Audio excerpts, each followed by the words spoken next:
She did have a strong debate performance, and part of the commentary, though, is does she have a strong debate performance because it's a relatively weak field?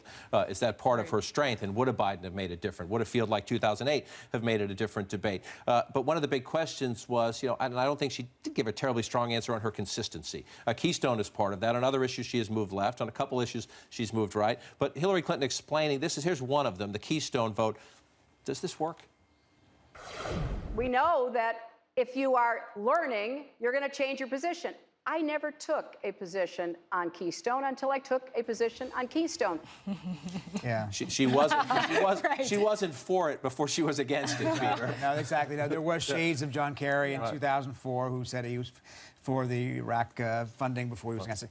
So I think the problem is for Hillary Clinton isn't necessarily even the pulling to the left so much as what does she really believe, right? So when she comes out against the trade deal that she herself had participated in launching while she was in the Obama administration, it sounds like she is, of course, playing to the liberal base, playing to the unions or against it, and doesn't necessarily sound like it's what she really believes. So I think the Republican attack on her will be, who is she? What does she believe? Can we really trust what she's saying now because she said something different a while back? Again, you'll hear her thoughts on this directly to Jake Tapper in just a few minutes about her big testimony to the Benghazi Select Committee this week. But what are the stakes? Republicans gave her a gift. When you've had a couple of Republicans come out and at least suggest in public that the committee was set up in part or in full, to go after Hillary Clinton. It's become as much, if not more, about the emails than the deaths, the tragic deaths of 4 American in Benghazis. But what are the stakes for her this week? If she tries to get too cute and say this is all politics, there's a risk, right?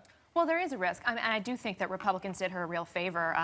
Two different high-ranking Republicans in the last, couple of weeks saying that this was basically about, raising questions about her. But it did raise questions about her, and we're all talking about those questions. And I think the stakes are very high for her when she goes to testify, both in the way that she approaches the questions and her demeanor.